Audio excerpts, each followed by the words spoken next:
Hello, my name is Joseph Rory, and I am with the Barrett C. Betts School of Common Law. Today we're going to go over the 14th Amendment, America's New Religion. Now, there'll be another video on the 14th Amendment by itself that it never ratified, and we will prove that. But in the meantime, we're going to show, we've been discussing, if you've kept up with me, the 10 or 15 that's been doing it, according to my views, but hey, thank you. We are going to put together the whole package here. So we've proven that definitions were changed to falsify our former government. We've proved that the schools did not have any text in their books that they taught the children against God, but they actually taught for God. And they quoted Bible verses, etc. We taught that all the state constitutions proved that there was no such thing as church and state separation. And it was common, popular, just outright the norm. And for that matter, the only way to be. So the 14th Amendment comes along, and we have here where the we don't want to actually give the 14th Amendment the single one thing that changed this. However, it is the big tool that has been used. And so we're going to jump on the 14th Amendment as the new religion of this country, and how the political mind thinks, the mind-thinking people have changed because of the so-called rulings of this Supreme Court that also does nothing but baby up to it. And we're going to prove later on in a video that it never ratified, so much for what anybody's got to say. So, in order to view the political changes of Christianity in our country so that we can show how these changes took place, we have to point our fingers to the main machines. Of course, that would be the Supreme Court, and of course, the 14th Amendment has been rebutted. It's not like just someone like me and some other people out there. I've seen other well-versed people exposing the 14th Amendment, better versed than myself. I mean, I was educated in government school, so I got an excuse, and I'm still recovering from my victimized state and my ill-educated whatever. Can't even find a word for it now because of it. But anyway, whatever the case is, I'm ill-educated because of it. And so the 14th Amendment has been contended even in Congress. There's been congressmen that have stood up and wanted to expose this. So we're not going to get into that. We're just going to get to what effects it has done to us. And we're going to remember that what we had just said, we had also quoted many school books that taught Christian values based upon scriptures. And we proved this via the Civil War, 14th Amendment, etc. That the school books had recognized Jesus Christ fully. The only reference used to secure a judicial rule over the people of this matter is the 14th Amendment. It is the craftiness coming from or said to be coming from, the amendment that gold plates the rulings that come from the Supreme Court as some policy fashion that would be wore as graceful attire by every citizen. The Supreme Court expects the nation to accept their opinions as the law of the land. The court has built some very strong support, and it is this surrounding support, such as the media, the lawyers, the law schools, and the local governments, that keeps this constitutional fallacy alive. This is very parallel to the speech of John F. Kennedy when he had the nation to gulp and shed tears at his famous statement, "Ask not what your country can do for you, but what you can do for your country." Well, now you see your allegiance is turned. You're not to have allegiance to liberty, your goals, what your pursuit of happiness is. You're to make sure that you take care of the government, and the government don't need to be taking care of you. What they don't want you to have, you're not getting, so don't ask. Ask not. Okay? They've said that clear. Now, the 14th Amendment, we're going to start off with what was going on in the days. And so, just to show the turn of events and those that were in office and the 48ers, that could be a video on its own, but look up who the 48ers were and how that they influenced the Republican Party. They got here, and now you've got a lot of this going on. So some of these things I'm going to quote to you is because we've had already some changes that's been made among the people, and especially those in office. This is a bills, and I'm going to actually be reading a lot. This is bills and resolutions, House of Representatives of 41st Congress, 2nd Section, Committee on Military Affairs, June 21st, 1870. Supposedly 2 years after the 14th Amendment, but we'll get into a lot of that. Read twice, and referred to the Committee of Military Affairs an act for the relief of Melinda Harmon, widow of Jacob Harmon, deceased, of Greene County, Tennessee, whereas in the fall of 1861, it was decided by the Secretary of the War to cause to be destroyed all the railroad bridges in East Tennessee between Chattanooga and Bristol. And accordingly, men were sent there to enlist parties to perform said work. And whereas one, Captain David Fry, did recruit and enlist as a portion of the force one Jacob Harmon and his 2 sons. He, Fry, administered the oath to said Harmon and sons. There being no Bible at hand, he caused them to place their hands on the Union flag. Whoa. While he solemnly administered the oath, that's that Christian oath now. Remember, we went through that in the other videos. Oath, Christian oath, religion. To be ever faithful and true to the Union. Not to God, but the Union. Remember, we got a new religion coming in. And this is just the beginning of it. The story is that while they recruited this guy into the military to help blow up the bridge, him and his 2 sons got together, and they decided on the right day and time and set up the explosives, and boom, there went the bridges. Well, they were caught by the good old Confederates and was tried, court-martialed, and was sentenced to death. The son, and one of the sons and the father did hang. The other one had died of a disease. So this resolution here that was being here was to determine whether or not this woman should get some kind of pension for this, because she sure didn't get nothing. And so she was trying to prove that he was actually under military authority under the United States Union. So they went on to this congressman went there to fight for her and to get so that she could get a pension for this, and to stop this tax that they were coming after her because she couldn't pay the taxes coming after the land. And so he was going to bat for her because she and her husband and sons did join the Union for that purpose. And of course the flag was used to actually make the oath on it. This was that first attempt that I found, probably 100 more, thousands more for that matter. I'm just finding the best I can when I go through documents and whatever I can find in the past. But, you know, this tells me, and I want you to look at this, this is a very religious act when you can take an inanimate object and make either an allegiance out of it or actually swear an oath over it. You know, if you're a Christian, you know that you're not able to make or swear to the temple. So the building means nothing. You know, like we got statutes of liberties that means nothing. You can call it the Statue of Liberty all it wants, but it has no liberty whatsoever in it. It's nothing to that. Our watchword is still liberty, not the things that you might plant in there as trinkets or anything.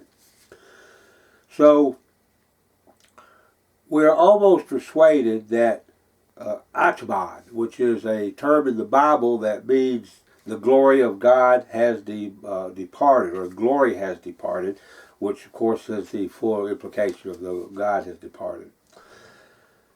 We also got to wonder what kind of military people did we have that would do this. We got it.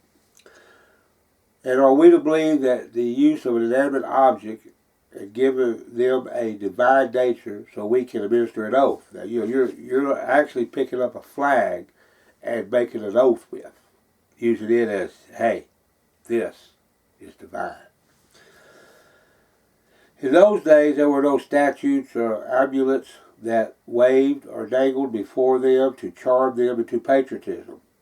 Their patriotism was as such an imperishable height that no use of charms or inanimate objects could ever take the place of the liberty they felt from freedom itself. But since the War of the States, a new kind of patriotism has taken the place of the average American. The land now has statues erected in it nearly every major city honoring some formal president, statesman, or civil rights activist, and you can be sure that they are forming theirs. And by the way, I'm doing a lot of reading from my own notes, which is basically coming from my own book that I wrote several years ago. And so it helps me stay in order and line as well. So,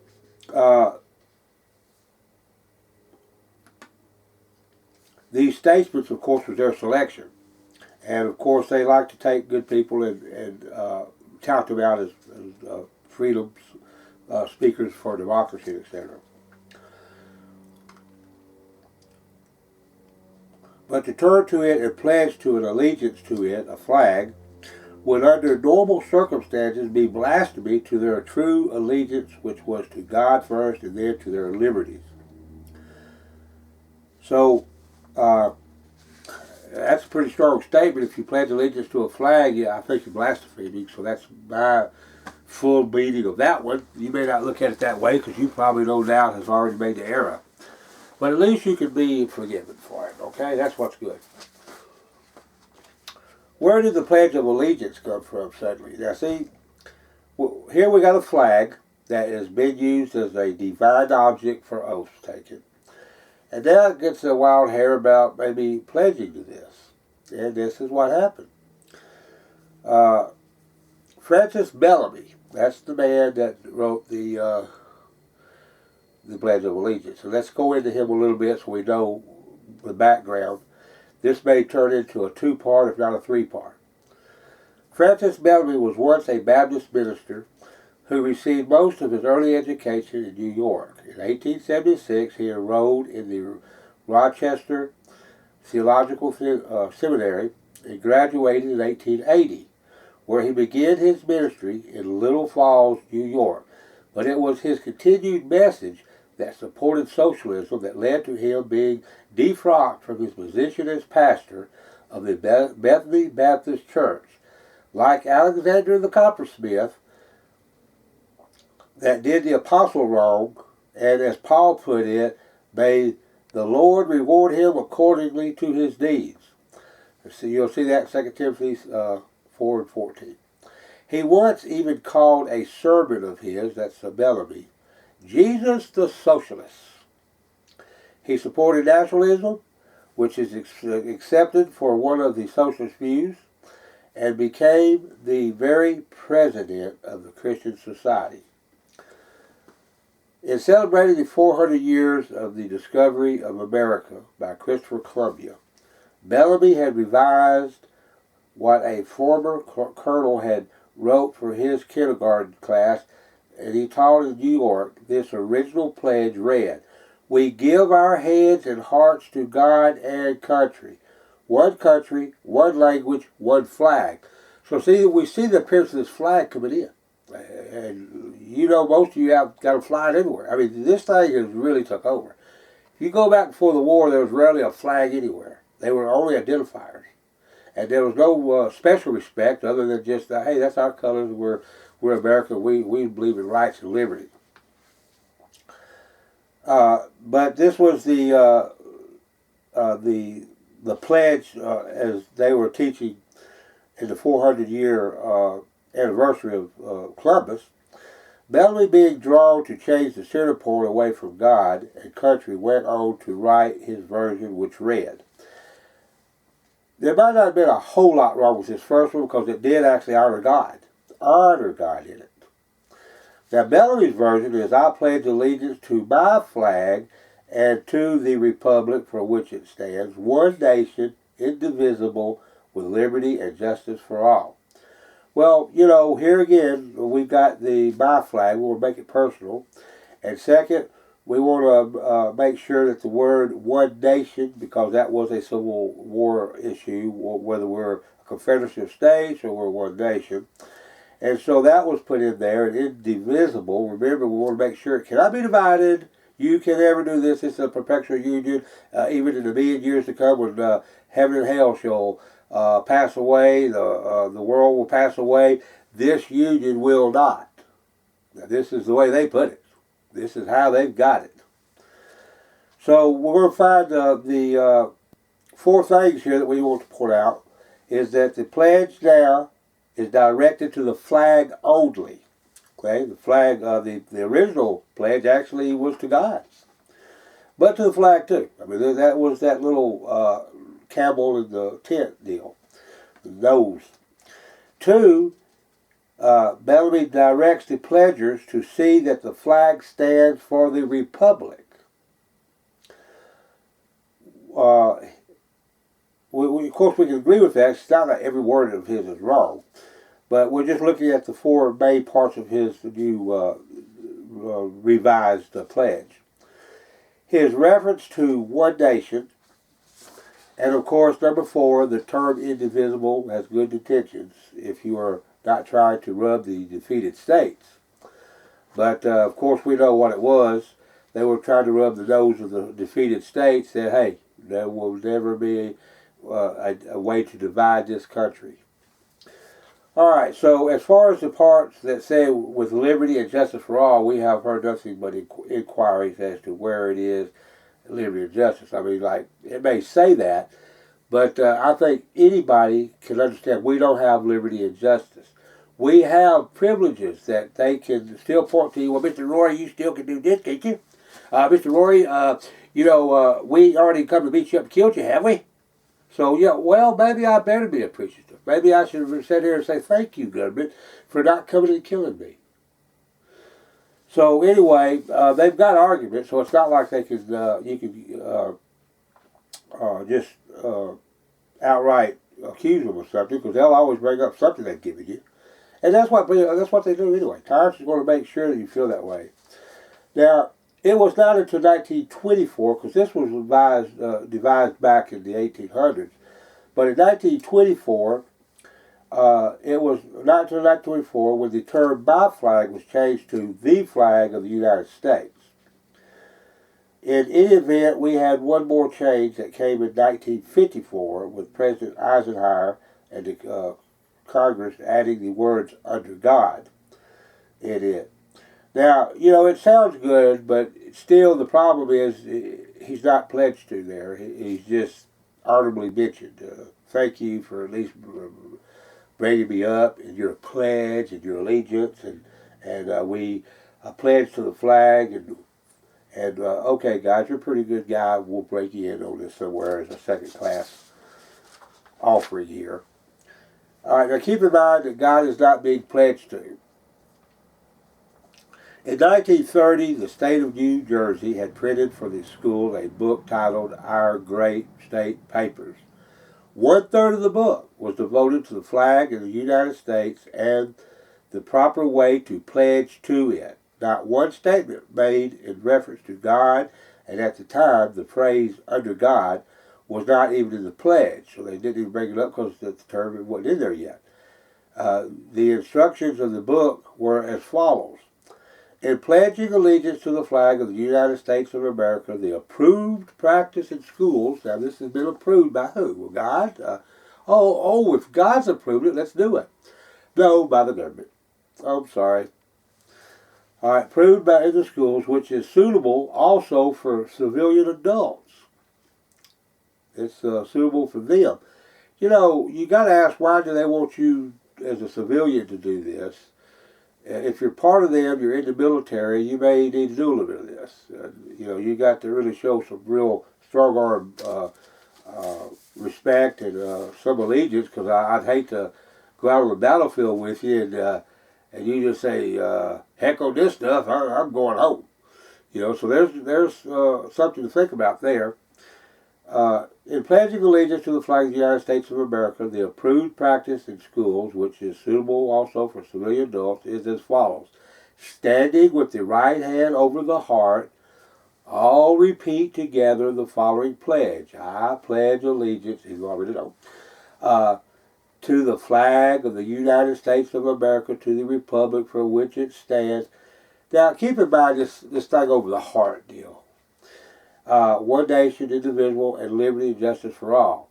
Now, at the words of the flag, the right hand is extended. Isn't that interesting? And of course, in the same book, it actually gives a pictorial illustration. So there we go. Now we know where Hitler got his High Hitler idea. He got it from us. This was pre-Hitler days. I mean, Hitler was around, but he had not, got popular and began his, let's just say, war campaigns. And I'm not getting into whether Hitler is evil or corrupt. That's a study all by itself. I'm sure the man had his problems as much as he had his rights. And our history books is not telling us everything, so I sure can't elaborate and just support the history books. They've already proved to be not telling the truth anyway, so I'm not going to go and do nothing and repeat their deal. But anyway, at the right hand is extended palm upward toward the flag, and of course not towards God, toward the flag. And this position is held until the end. And so you hold it up there the whole rest of the pledge, and at the words "justice for all," drop to the side. Now see, the only thing different that Hitler did to his little ritual there was to tap the heels at the end. And so I don't know that, and maybe there's somebody out there can inform me of how that tap of the heels came in and how Hitler did that. But we do know that if you're a Hitler hater, well, there you go. You got a flag deal that shows that he got it from us, and we're saying that it was corrupt to begin with, so Hitler, the mean guy, accepted our corrupt way of doing things. So the Rand McNally Company in 1935 published a book called The American Patriot Handbook. Again, we find not a reference to God, but a full third of the book dedicated to the history of the flag. Now, you got a book, you try to talk about America, and a third of the book, these are the books coming out now, a third of the book is on the flag. Now, what are we doing to the readers? What are we doing to educating these people this and putting this in the hands of the people? A third of your so-called history of being patriot is the flag.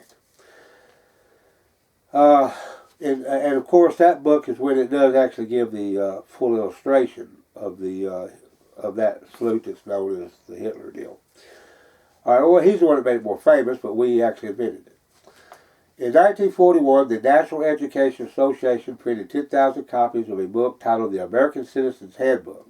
Again, the instruction on how to salute the flag was taught, and again, more than a simple share of its work was on pledging to the flag codes, and all the respect that a citizen should give to it, but not one sentence on the grace of God or in the importance of the church. Yet spent many pages to claim certain great pastors of the past were heroes of democracy.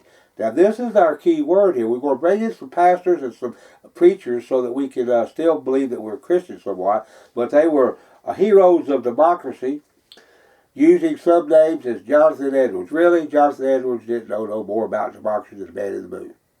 He knew more about God than most anybody of his times, there's no doubt. His Bible understanding was very strong. His writings is over my head. Heck, I have a hard time reading his works because he is absolutely rough to read. He's very adjective, and he has a lot to say. Anyway, I did like his the smaller version of some of his writings, The Sinners in the Hands of an Angry God, which is more popular for him. But he's not a democracy person, as this book would have you to believe. And of course, they bring in Henry Ward Beecher, and they're nearly naming any great man known in American history. They label them heroes of democracy. This satanic word, democracy. It's an anti-God word. We all know that. It means that the people rule by a majority number. And there's nowhere in the Bible that you will get that we're supposed to do this. We're supposed to listen to the prophets of God, the laws of God, and they're not grievous. All right, so one main fact stands out in comparing the classroom books written before the 14th Amendment and those written after it, and that is plain disappearance of the Bible. See, it just totally disappeared. Now we want to get in. We've got the flag being over religionized. We've got they're making oaths using it. Then we got the Pledge of Allegiance coming through, and now we got moments of silence in lieu of prayer. It may not have occurred to the minds of most citizens what a waste of time a moment of silence is. The suggested policy to do this is not only feeble, but just plain mockery and deserves ridicule. There is no place in the Scriptures that asks the saints of God to stand still and say nothing. If we are to accept this as any religious act at all, then our mouths need to speak. Prayer is done verbally and in the motion of even crying out. Words are to be said and a petition is to be stated. If neutrality is the overall doctrine of this, then we know that it violates the let your yeas be yea and your nays be nay doctrine found in the Scriptures. Also, Jesus made it clear that a person is either for him or against him. There is no neutral ground with Christianity, and standing silent at a time when other religions are being recognized as an equal religion is not a matter to be silent on. So all you Christians that sat around and went to these moments of silence, you did not do what God would have you to do. You might as well just be Peter at the campfire and say nothing. Well, weren't you him? Oh, well, no, they don't even have to turn around. Aren't you a Christian? No, because they don't know anyway. You're not to sit silent when these people are going through a moment of silence. Come on, what kind of religion is that? That's not even Buddhist or anything else. This is, again, come from this government. It's I'd like to know who the origin of this is, but hey, guess what? It stems from the 14th Amendment. The 14th Amendment is against Jesus Christ. We're going to prove this, mainly because of what come after that. The more laws brought up to inspect under these guidelines will reveal more and more how far our country has strayed from the divine law. It is even required to have marriage license, driver's license, fishing license, etc. It goes on and on, but do these laws comply with the gifts of God? Has not God given rights to travel, to fish, to get married, all this? But no, not with the 14th Amendment, the power lines that's right over your heads now. Plain and simple, it is not a right of God, says no. On the other hand, if God says yes, then it is the right and no man of government can take it away. Remember, pre-14th Amendment times, the rights were taught to have come from God. No one questioned this reasoning, and no one taught that man's rights came from the constitutions, but that they came from God. The Constitution of both the federal and state only had protection clauses that claimed there would be no infringement upon these God-given rights.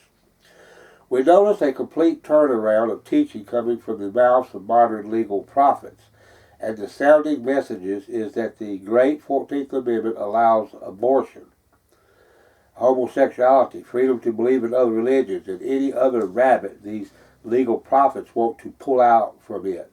We also notice that even true rights are now said to come from the 14th Amendment. What happened to the rights given to man by God himself? Is God bound by the 14th Amendment? Can he be sued in our federal courts for violating the civil rights set forth in its interpretations? They would probably think they could pull that off if they needed to.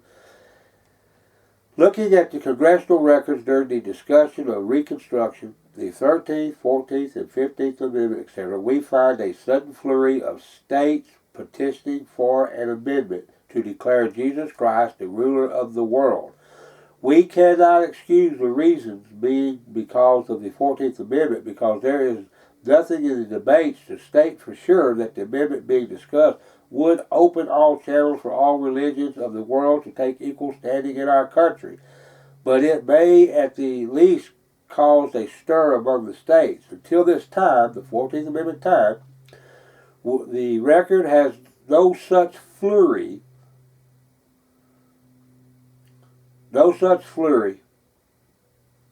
only casual petitions in the mid-1840s.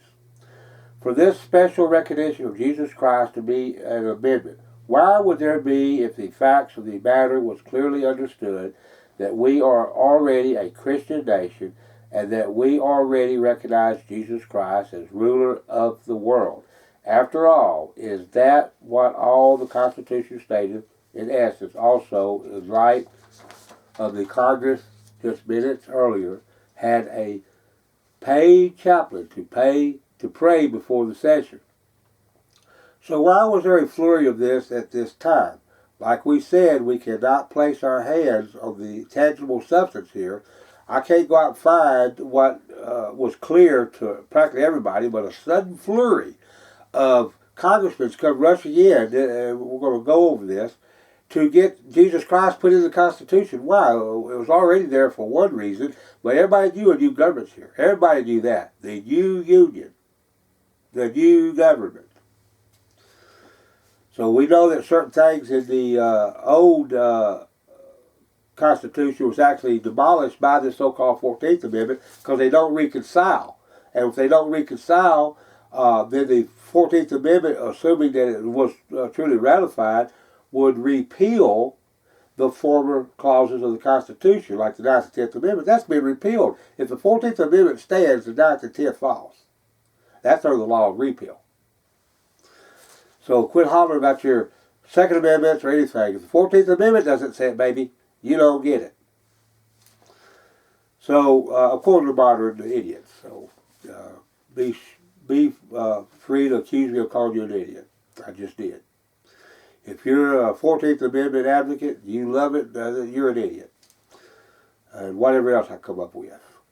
You know, Jesus called a woman a dog. Paul was calling names. Name calling is not a sin, by the way. Like we said, we cannot place our hands on the tangible substance here, but this is no coincidence for the sudden appearance of petitions. 2 periods these whirlpools swirled the Senate chambers, once in the mid-1840s and again in the late 1860s. Indiana in 1844, New York in 1865, Pennsylvania in 1844, 1865, and again in 1869. So there are several attempts here.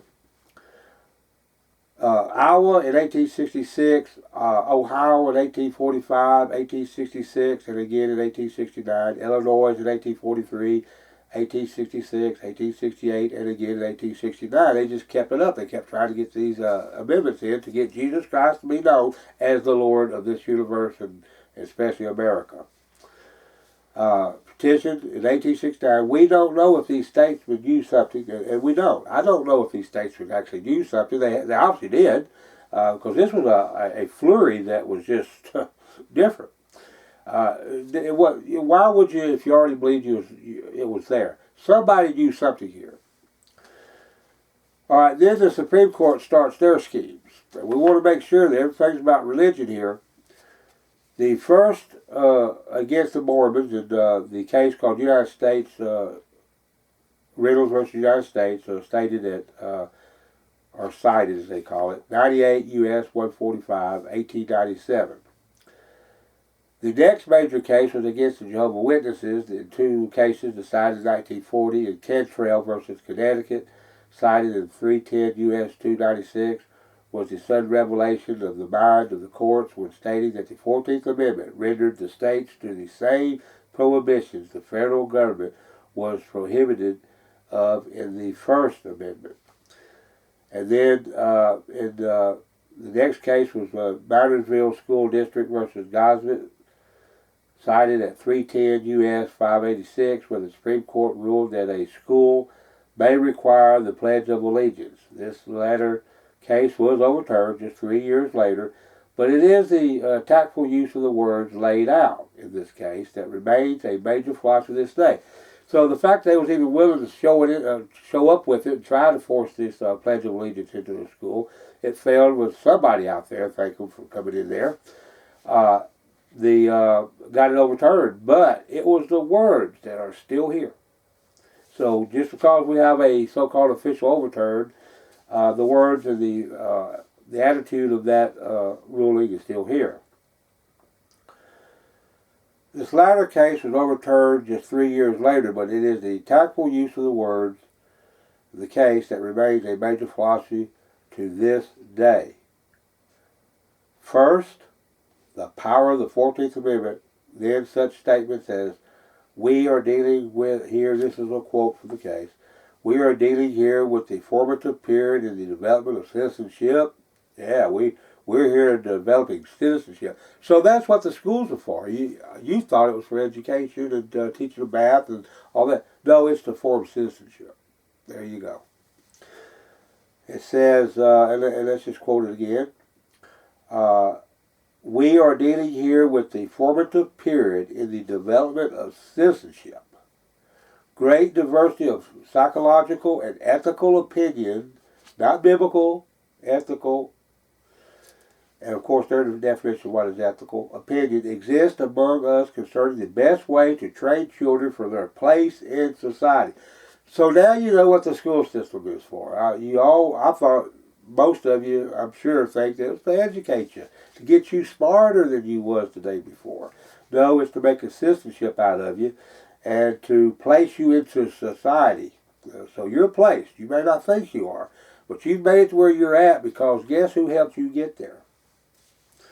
Because of these differences and because of reluctance to permit a single iron caste system of education to be imposed upon a nation, compounded of so many strains, we have held that even though public education is one of our most cherished democratic institutions, it is the Supreme Court's most cherished because it makes you a citizenship, molds you to that form, and places you into society.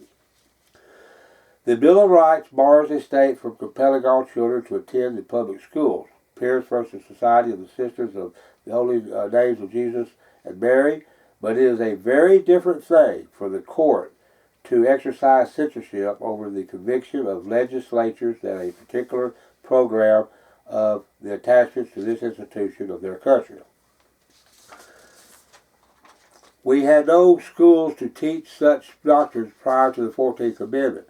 As we pointed out in chapter 8, that was in my book, we further maintained that a government filled with liberty and freedom would not have to mindset their citizens. You know, if you're such a good government and everything's liberty and you're just doing your job for protecting rights, not trying to find ways to get rid of them, you don't need to mindset the citizens. They're already mindset because of so much liberty. You don't need to get in there and mess with it. That's like telling God, we need to come in there and help you rewrite the Bible, or we need to help you rule heaven. We got our ideas on how to do it. We have a democracy down here where we can get together and the majority wins. And you did state that you're a hero, Israel, the Lord thy God is one, so you're only going to count as one, and us 10 is going to outrule you. This seems to be the mindset of them.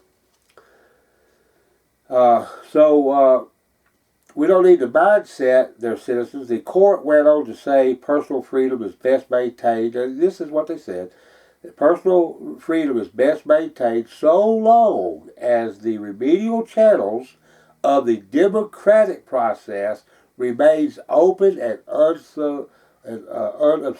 unobstructed. Thank you, Ms. Thornberry, for trying to teach me that word in school, but I was taught, I just wasn't there. Okay, so here we are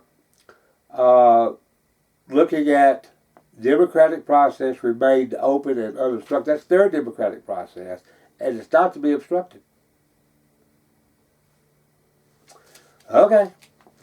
It is that so long as that bothers me. So we understand what we're at. We're going to go ahead, I think we're going to go ahead and close this one out because we're going to now, in part 2, we're going to actually quote the resolutions, the date and time that they were brought before to become a constitutional amendment, trying to get Jesus Christ, I guess, re-entered because they knew this new government sure didn't have them in there. And so now I guess they're trying to re-enter the presence of Jesus Christ in our document. So we're going to go on to part 2 next. So we'll go ahead and close this session out. And I hope that, what I've said so far is at least getting us to We're going to get to the religious differences between the Bible and the 14th Amendment and these so-called court rulings in part 2. So may God bless you, and until Shiloh comes.